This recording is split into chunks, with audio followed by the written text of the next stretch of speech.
noise.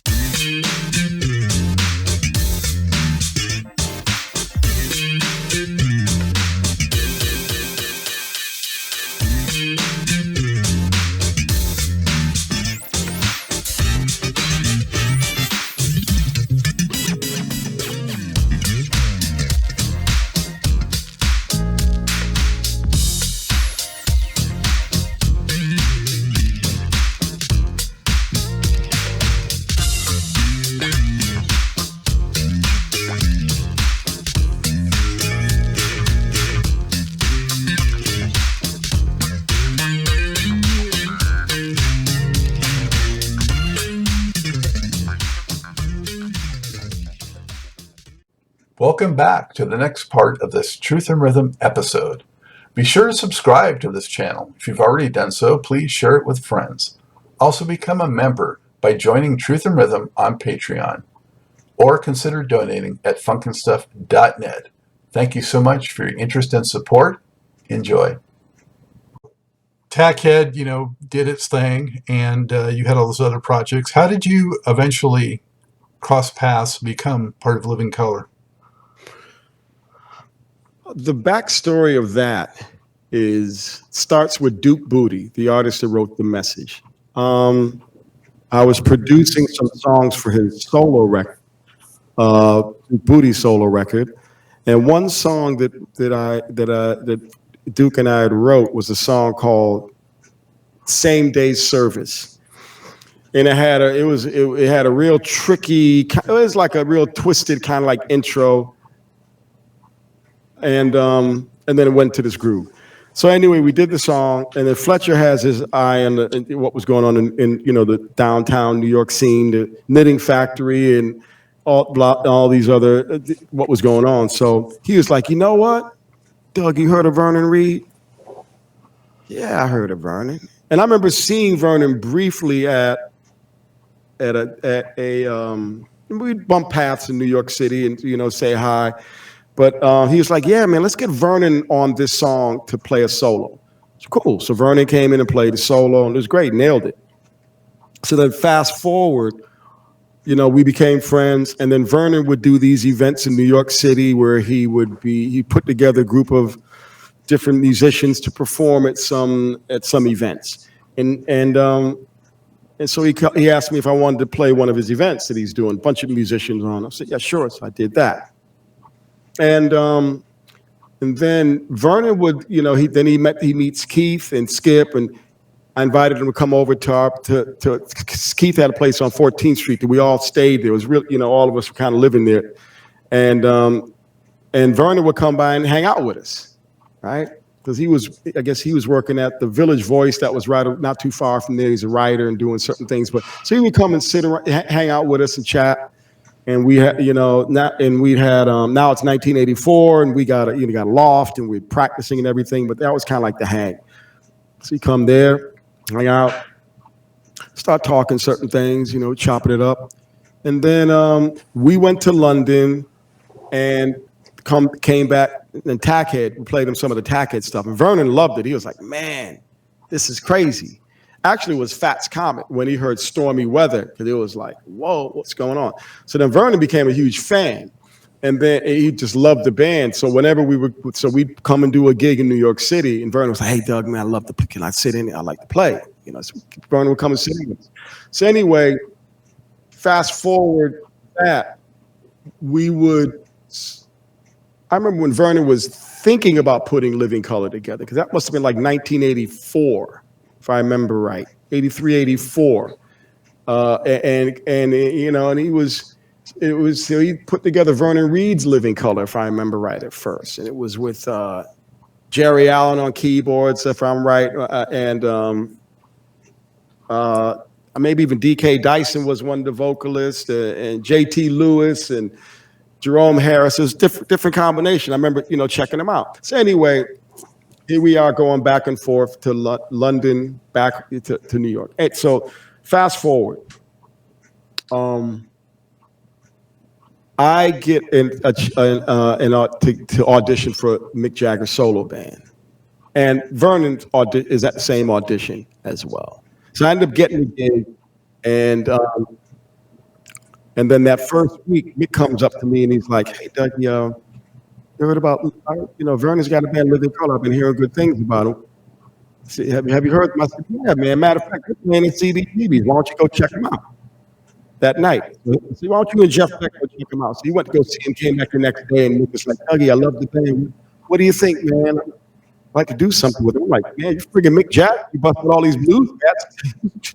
Do something." So he ended up taking me in the studio and doing some of the demos. So that's how. So I was kind of indirectly helpful at co-signing, encouraging Mick to do, take my friends in the studio. Now, so then backing it up a little bit, before I met Mick, I was producing a band called the Booyah Tribe, right? That a few months earlier, and on that record, it was a bunch of artists, but we managed to get, Vernon was in town, managed to get Vernon to play guitar in that, managed to get Corey to come in and sing.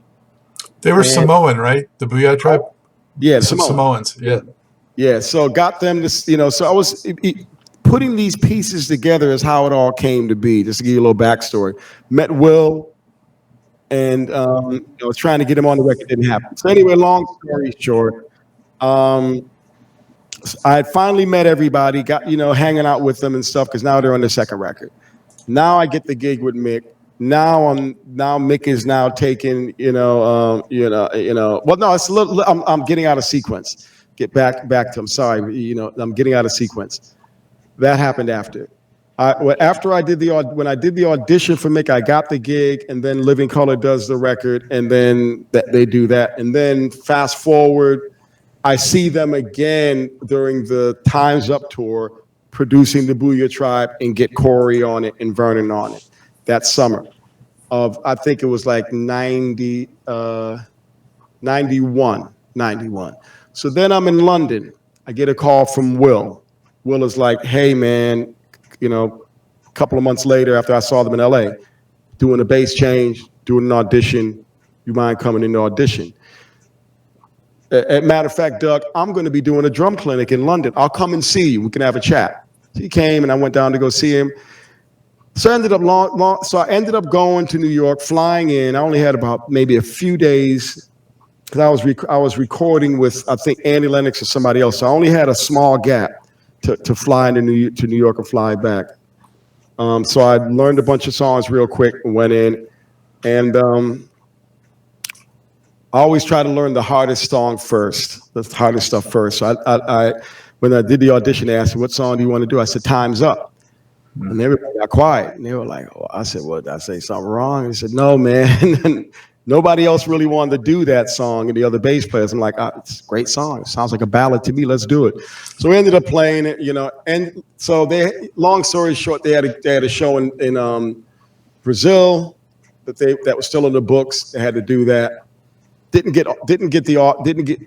Wasn't asked to join the band. It was more like, "We have a gig, and we'll, blah blah blah." I'm like, "No problem. I'll do the gig." So they ended up asking me to do the gig with them in Brazil. Came back to do some rehearsals. After the first gig that I did with them, they asked me to join the band. So that's kind of like the sequence, But it started with Vernon, way back with Duke Booty. Then a sequence of events. And also Tackhead and Corey and Bernard Fowler, we did a record. We did a song, "Tell Me Something Good," that took place. So I started working with Corey kind of like first, even with Tackhead. So there was this alliance, kind of like, Keith did remixes on the first Vivid record. There was a circle that we were kind of connected to in the New York scene that kind of made things happen. So Mick was influential. It's interesting because when I got the call from Will, I was in the studio with the Stones at that time. I was just visiting them, and I got the call from Will at that time. So it was just all these things kind of like, here I am in the studio with Mick. Meanwhile, 2 years earlier, I'm in the studio with Mick in the solo record, and he's asking about Living Colour. Now, it's just funny how time flies. But it's kind of like Vernon, Tackhead, Connect the dots. He's doing stuff with him. first, then Skip and I are producing the Booyah Tribe. Then we get guys from the Sugar Living Colour involved. Next thing you know, Will calls me up and I ask if I want to audition. The next thing you know, I'm in the band. It's just kind of like, but it's interesting. When you meet people, you never know where things are going to go. And so what was it? 1984 is when I really got going with Vernon to 1990, 91, for 6 years. 7 years, for that transition to happen. Wow. Thanks for connecting those dots for us. That was sorry. I know I'm long-winded, but really interesting to hear how it ties together. Know where things just don't appear. It's like somebody helped open the door. I'm not the architect. A lot of times I'm the recipient of the door opening up. Yeah. And so it's important to me to be able to see the different key things, components that took place for that opening to happen. Thank you for that, Doug. When that opening did happen, though, and it has gone on now for quite a while, what would you say? What was the chemistry between you and the other guys in Living Colour? What can you tell us about what you guys are like a unit? Living Colour is we're all like one family right now. It's the same. It's like you got to get to know everybody. Music is one thing, but music is you play when you get to know everybody. I've known Vernon longer, than Will and I got real tight, and Corey as well. So when I got in the band, I inherited certain things, and it was important for me to be able to perform what Muzzy did first and foremost. That was important to honor the music, and be respectful to the music, but also bring, and then when Stain came, it gave me the capability of being able to for us as myself being in Living Colour now to open up another frequency, in a sense, another chapter. But Living Colour is a band that's just like it's a very unique band. Everybody's always on top of the game, and it's like I've been in Living Colour now. It's damn near 30 years. It feels like 30 years. It was almost 30 years. So now it's like we've been together and made some great records, great recordings. And even as I did these records with Living Colour, I was able to incorporate Skip or Adrian and my Tackhead crew and the friends that I knew, and Bernard Fowler, to come in and be a part of some of the recordings that we did. So it's like one big family in a sense. Living Colour became an extended family from the people that I've known, starting from Skip. And the band, and I think what I was able to do was being older than the other guys and having a sense of studio experience and bringing that to the table of Living Colour was helpful, and I guess you could say to a certain degree, there's also now we have a body of work that we've done. Living Colour hasn't done that many records. They've just done, in my opinion, the right records at the right time. So and all are unique, all are different. But the thing I like about it is how we've been able to survive. And there was a breakup that took place when I was from 1995 to 1999, and in getting back together, it's always challenging when there's a breakup. But the fact that we were able to get back together is because the music is more powerful than the individual a lot of times, and you have to find a way again how to get out of your way when you're doing things. And Living Colour was very successful at its first two records. So it's like the continuation of a band is always up to the individuals that are in the band. You know what I mean? So it only stops if you decide to be the one to get in the way of something. And we found a way over years to just look, here we are, we're at this stage in our lives, let's have fun, Let's make music. When we play live, our live experiences are just fantastic to me personally. I think the band sounds amazing now. I love that Ardmore show you guys broadcast. Really, really good. Yeah, it's and that's just and it's like I hadn't seen the guys since March. It was the first time I laid eyes on the guys was at the Ardmore. So we played on the cruise ship, and then what is it? 7 months later, 8 months later, here we are at the Ardmore. We just rolled up, no rehearsal, we just played, and that is to me, maybe there's something here or there might have been right or wrong. It doesn't matter, just play. But I thought it was the fact that we're still alive during this pandemic and able to play. It's a sign of a true champagne. I looked at it and I said, it's Living Colour it's a great band. Everybody is just so engaged and it's a lot of fun to play that music. And I'm just thankful that they say things happen. When I got that call, I was offered from Will. I got a call from Bruce Springsteen's people and Seal at the same time, but Will called me first. And that was obviously a better situation for me because if I was to be a member of that band, I would hopefully be an equal member, and it played out like that. So, you never in life, you never know where things are going to end up. Again, it starts with that Duke Booty in a session with Vernon Reid, and then fast forward all the way down the line to all the things that took place with Mick, and I'm in Mick's solo band, and then I'm playing with Living Colour. It's all these things that are kind of like linked together, yeah. But when it all play, then I get off a chance to play with the Stones. So a lot of things were like very challenged. How can I say? Let me choose my words right. In life, you just do what's right. Do the right thing in life for for yourself and for your family and for your band. And when I got in the band, I'm a very committed person to whenever I get whoever I'm working with. I go all in, and I did, and I did that, and I've done that with Living Colour and with Tackhead and all the bands. So, and that being said, it's kind of like, I look at that Tackhead orbit and Living Colour orbit as very, very connected, as right. In a sense, Adrian did remixes again and Skip. So it's kind of like it's this expanded universe that I'm personally a part of.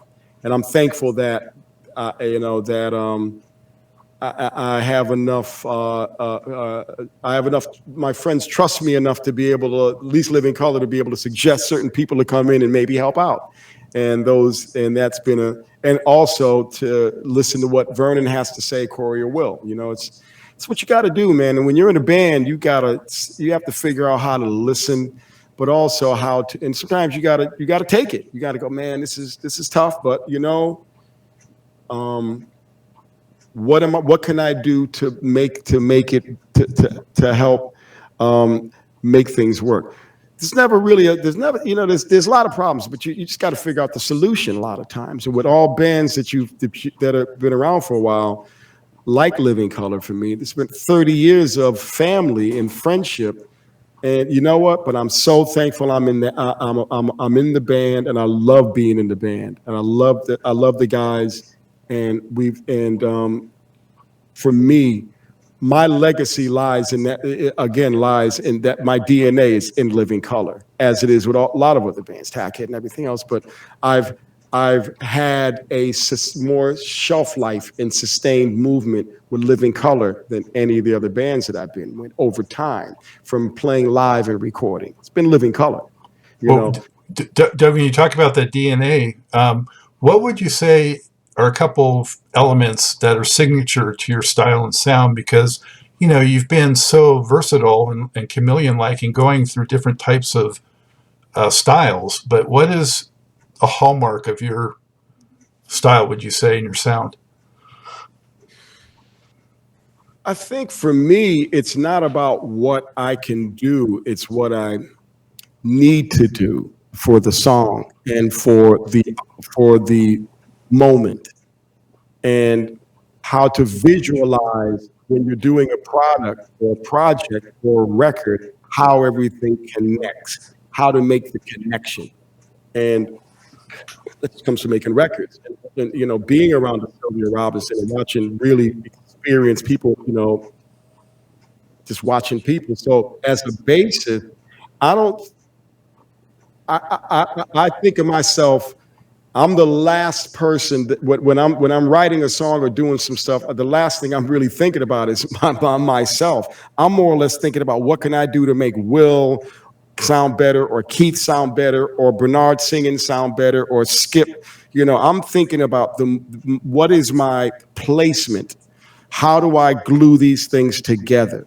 You know, and that's and I love that. So there's where the chameleon comes in. There's where the different styles or frequencies come in at, because it's I don't have this, I think, this consistent layer that you know, that threads everything. There's many different styles that I like, but I'm a master of none. There's many different sounds that I like, but I'm still exploring. I'm a student. I'm a student of the world. You know, I'm always trying to learn. But what I did learn is how to listen, and how to know how to take a back seat and look at it and watch, wait for those sonic raindrops to start falling, and figuring out where to walk and put movement between those, how to produce a song, how to keep people motivated in, you know, in making, as things are happening up. Don't let things hit a you know, get jammed up, how to find a way, how to keep movement happening. And that's what us bass players tend to do. We're the ones that when you're at a rehearsal, it's like, you know, guitar player's going crazy, and the lead singer might be doing this, and we get the phone call after the rehearsal. You know, it's kind of like, yo, man, what was up with the drummer? We're like Switzerland, you know what I mean? We're that rooted member of the band, because we're not leaping around trying to, you know, we're not, you know, look, you're always second or third place to the lead singer in any band. I don't care who the hell you are. You know what I mean? It's kind of like, see, understanding your places for a certain point is key, but also understanding the responsibility of making the song and knowing what you can do and what you, and even though you can do it, do you need to do it? And that's how I make records. So with Living Colour, it's a different kind of vibe, because I know Vernon now, I'm like, okay, I got to do this to be able to make the notes. If there's a lot of notes, here's how I can make it not sound like there's a lot of notes going on. If I play this pattern, or if I play it with this sound and this spacing, as well as what's going on with Will, I try to glue things together, but still have that the pulse going. You know what I mean? Still have a tone, a voice, and a texture and a feel. And that's what I look for. I look for the kind of like, I look for like the space and the purpose of doing something. Because I can do it. Do I need to do it? You know what I mean? Do I need to slap and do this or do that, or maybe I don't need to play with my fingers here? Maybe I don't need to play anything. Maybe it needs to be a break, and now is the time for an acoustic guitar drop or a drum beat.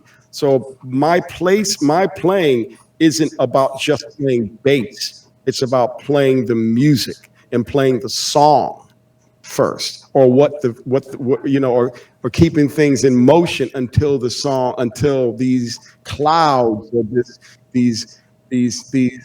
this dust starts to form. And that's what I get a thrill out of. How do you make it? You know, it's like a planner. How do you get the dust and the clouds to form? And when it forms, how do I be a base for that form to expand? You know, and to be able to play to dance off of. So the sum greater than the parts type of thing. Huh? The sum greater than the parts type of philosophy. Sum greater than the parts, and it's just, you know, and that comes from playing playing different styles, and not necessarily being you know, like, okay, well, I'm you know, being pigeonholed or labeled a certain kind of basis, you know, because as I say, you know, the songs that we all did, Skip, Keith, and I, and everybody, it speaks for itself. You know, the diversity of the different artists is how you learn. If so working with Trevor Horn, I listen. Working with this producer, I listen. And working with Carly Simon, play this kind of vibe. Working with Mick, I need to play that kind of. But then again, if I'm asked to play something different, well, let's find a way to get to that different thing, and you keep people engaged. You know what I mean? It's like it's conversation. Yeah. So I play that role. I play this, try to just before I play a note. Well, let's talk about what's going on. What are you feeling? Okay? Before I start playing anything, how did the song start? Why are you playing that riff? Let me hear it again. What made you play it? Why do you have that sound? I like to talk about things a little bit to get an idea of the frequency. I need to play. Like part of the glue that holds it all together. Yeah, we have to, as bass players, you have to understand the fundamental, but also now in different styles of music that's happening now. I mean, some styles there is no bass; it's an 808 tone. It's just you hear raggatone. It's like there's no bass. It's 808 tuned up and down. Then other songs, it's like then as a bass player you hear. Man, if you hear there's so many bass players, it says many slapping bass players now, but you're not going to really hear that on songs a lot. It's more, unless everybody's doing their own solo stuff. So there's things that you do for display, but not necessarily for a lot of different styles of music. You do that for your own giant steps, in a sense, for your own technical ability to be able to understand the different styles that's going on. Jumping back to the P-Funk thing that we talked about a while ago, I want to mention before we wrap this up, moving forward, you worked with guys like Bernie Worrell, and you were on George's record, and I noticed more recently you've worked with Garrett Shider. Can you speak to some of that a little bit? Yeah, Garrett, he's I knew his dad, quite well. Working with Gary was, again, going back to, legend, and he looked so much like and sounds so much like his father. It's just mind-boggling. So I call him my nephew. But Garrett, I've known Garrett. We've touched base, but what was her name? Hang on once. Anyway, I was introduced. I was asked to do a recording with him. Petra, yeah, a photographer friend. I can't remember her last name. I wouldn't want to say because I'll probably get it wrong. Sorry, Petra. But she was like, "Hey, Garrett's looking for, wants to know if you do a record, be on one of his recordings." I said, "Sure." So that's how it started. And he sent me a couple of songs, and then and I started, playing. I had fun playing on them, and next thing you know, I'm like, co-writer on this stuff, and that's kind of how it unfolded. Garrett is such a cool, calm, sweet gentleman, and I love it. That's my P-Funk lunch. I don't get a chance to play a lot of P-Funk like I used to back in the day, but Garrett is the he's kind of like the heir to the throne in a sense, and watching what he does on stage and listening to his songwriting. I like it a lot. So we just did a song recently called Pandemic. We did it, which just came out. And then on his previous record, I think I did maybe 2 or 3 songs with him there. And I look forward to doing some more stuff with him. He is the one. He's carrying the torch. Garrett's the one that's carrying that P-Funk torch. And boy, does he look and sound like his dad. It's got all the mannerisms and trimmings. And he's a beautiful soul. So I look forward to doing more stuff. And y'all, good people, check him out. Garrett Shider, Pandemic, taking me away from my baby. Yeah, let's hope that doesn't go on too much longer. We'll see. But you collaborated with Bernie. What was that like? Bernie, oh, it's always great. We've had a few collaborations. Really, the first real collaboration with Bernie started with Will Calhoun, and Will had one band called Ozzy, and it was Bobby Watson on saxophone and myself on bass and Bernie Worrell, and then TM played bass in that with that as well. So it was just kind of like swapping musical chairs. Another one of my heroes, TM Stevens, one of my all-time heroes, bass heroes, one of the best bass players and all human being on this planet forever. Learned a lot from him. So with that 4-piece quartet, that was when we got a chance to really start doing some gigs in New York City with Bernie. And went over to London, did some shows over there, went into the studio with Adrian, and got the quartet to be a part of my first solo record. Sent him trippy notes for bass. I was going to show this to you. Actually, can you see it? Yeah, there you go. Yeah, the signed copy right there. Yeah, that's classic because I probably made that one myself. So anyway, that was the beginning of it. Thanks to Will connected those dots, right? So from there, Will ended up getting hooked up with Mos Def, and he put together a band with Dr. No from Bad Brains, Bernie, and Will and I. And that was it, so there we are, part two. And then fast forward from that, New Orleans. I did a instructional DVD with John McCarthy from Rock House, and then Bernie also did a keyboard instructional DVD. I think it came out, I'm not sure, and also Leo Nocentelli did. So it was that kind of like connection through John McCarthy that brought Leo and Bernie together, I believe, and then we're in New Orleans doing some stuff for Leo during Jazz Fest, like about a year before Katrina. Yeah, something like that. And there's that frequency of what was going on. So and then throughout time, Bernie did there was a documentary on Bernie that came out, and Will and I, toured did some shows with Bernie to support that. So, and then the Herb Alpert record that Will and I did, another Will Calhoun. This is the Will Calhoun connection. Doing his first solo record, Azza, and then the Herb Alpert, and Mos Def. And then we started to work with Bernie on his own solo stuff. So, the man's just, God bless him. Bernie was just, and for me, how can I explain it?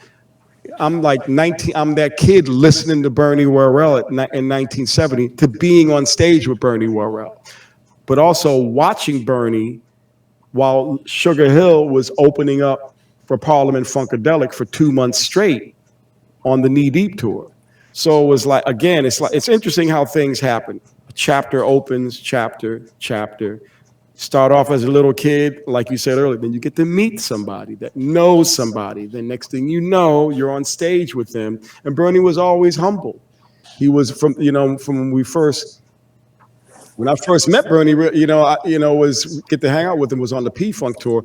But I'd seen Bernie perform many, many times, Randall's Island playing in the early 70s, at the Sugar Shack in Boston, when they were debuting Chocolate City 6 months before it came out, and at a small club. I'm a huge Funkadelic fan, huge. So being able to perform with Bernie Worrell and working with George, and now Garrett is there's that other family was like, wow. But Bernie's the one out of the whole crew that I worked with the most, out of the P-Funk crew. So God bless him. He's still here. The stories that I've learned, the stories he's told, his frequencies. He's such a beautiful person. I can see Bernie right now smiling, wiggling his teeth out of his mouth, and he used to do, and just making me smile every time. And the last time I saw Bernie at his It was Nona Hendrix gave a celebration for him a couple of months before he died. And I'll never forget this. And you know, Bernie's, you know, he died 2 months later, and he passes me, and his room is crowded, and Judy's trying to protect him. But Bernie stopped, and he just looked at me, and he just shook his mouth and made his teeth wiggle in his mouth because he knew I loved it. I would always start laughing. It was like, he's Doug, I want you to remember me always like this. What an amazing musician. That's just what I learned from him, even before I met him, just trying to imitate those records. But his frequency, you know, it's just, Bernie's an alien. He's just an alien. The gift from the gods. Yeah, I think that documentary you mentioned was Stranger in This World or something like that. Or yeah, he's definitely one of a kind. Yeah, man. God, he's still here with us. Love you, Bernie. I gotta say, you know, while we're talking about the Living Colour stuff, I just want to add in there that the last record, Shade, I thought was great, and really impressed with that. And you were saying how they're all different. That one to me was a little bluesier maybe than the other ones, and it worked. You know, and that was inspired.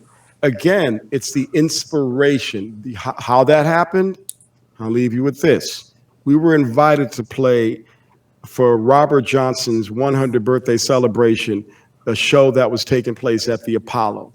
And Steve Jordan was the MD there, and a bunch of bands. So we were, the band's all over the place at that time. I had just flown in from London.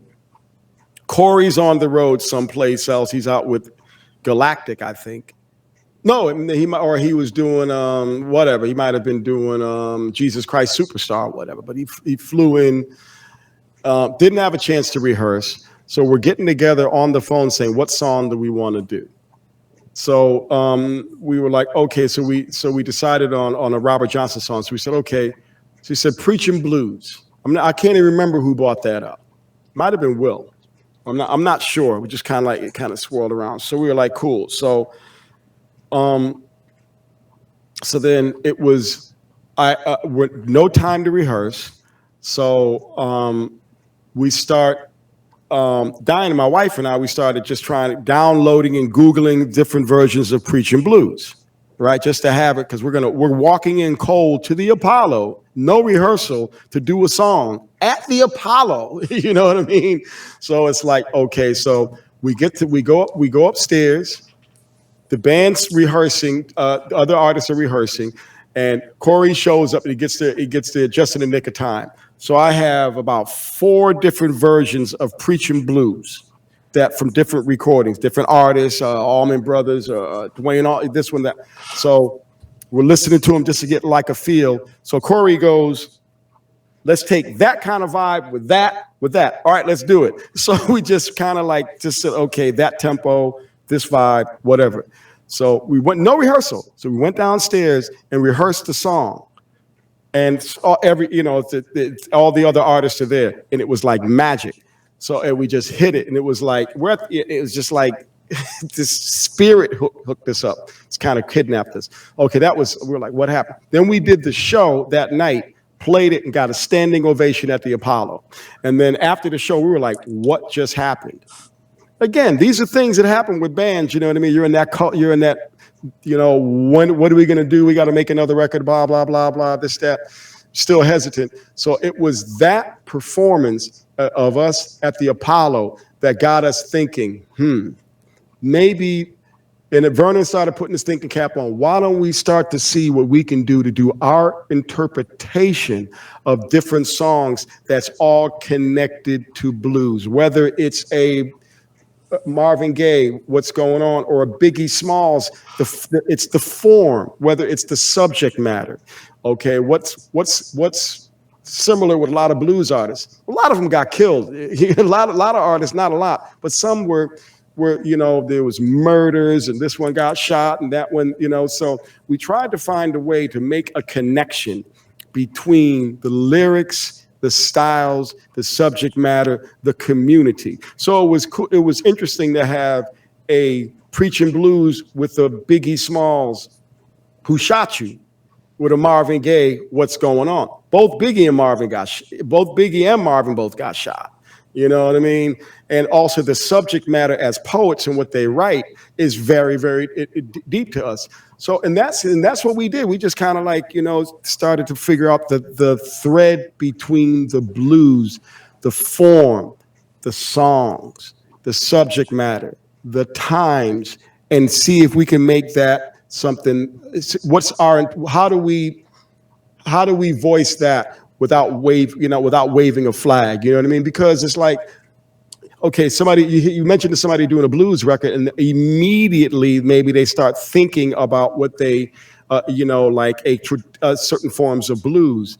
And it's not that we didn't want to do that.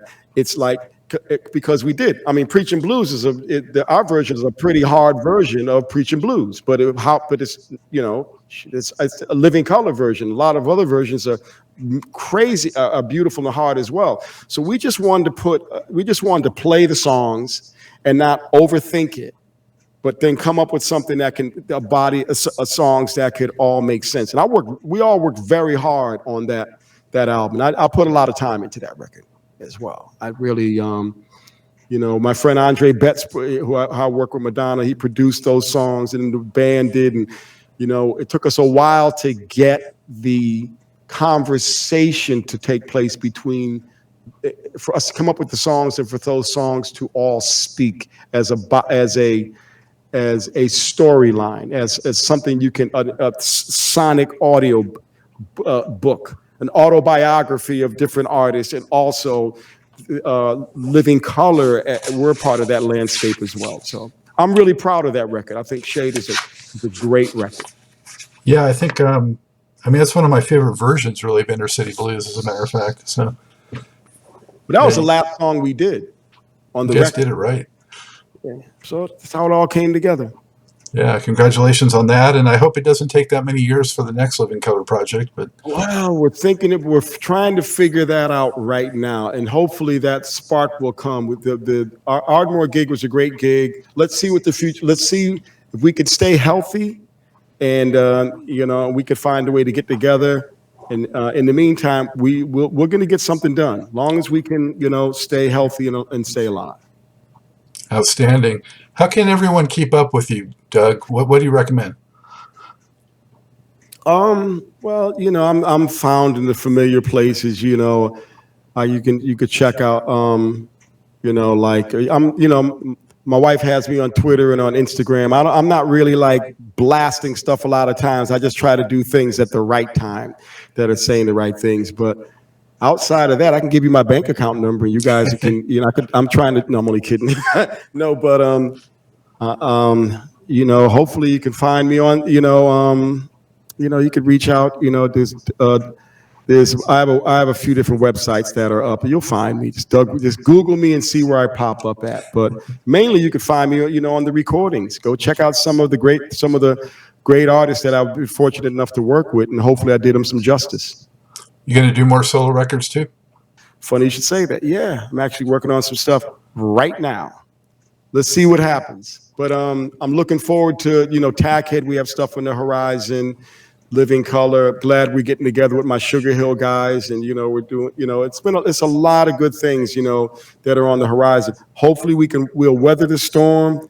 Keith and I are working a lot. We're all, we're working on, at Skip, we're still working on a lot of different things, and hopefully you'll be hearing some stuff in the very near future. Outstanding. Doug, it's been a blast. Thank you so much for sharing so much and for all the great music you've given to all of us through the years. Much appreciated. Well, thank you as a listener, and all good people out there. Make sure you support the next generation. There's a lot of good, young, upcoming artists that are all over this globe. Please support them. They need your support more now than ever. So, make sure if you can help, support their websites. That'll make me happy. Okay, so check out these youngsters that are out there and support them. Excellent. Well, be safe. And watch out for that snow up there. Oh yeah. All right. Thank you for this. Good people. Have a good day. Stay strong. See you soon. I hope you enjoyed this episode of Truth in Rhythm. A big thank you goes out to our guest as well as to you, the viewer and listener. Also, much gratitude to Pleasure for supplying the show's funky opening and closing music. As a reminder, you can always access the complete list of linked shows by episode at funkandstuff.net. I urge you to support this program and receive the extra benefits along with that by subscribing to the Funk and Stuff channel on YouTube and sharing it with funk, R&B, and jazz lovers, joining Truth and Rhythm's membership program at Patreon, submitting a donation at funkandstuff.net, buying Everything is on the One, the First Guide to Funk book at Amazon, shopping at the Funky Things store for cool merchandise at funkandstuff.net, and linking through funkandstuff.net for all of your Amazon purchases. In addition, if you're an artist or anyone seeking proven, results-oriented professional marketing, PR, writing, or editing consultation or production, check out the media services section at funkandstuff.net. Also, I encourage you to drop me a line at scottg@funkandstuff.net. I love the feedback, suggestions, guest requests, appearance and sponsorship inquiries, and just talking about my favorite subject, groove-based music. For now, and as always, this is Scott Dr. GX Goldfine saying, keep on vibing to the rhythm of the one.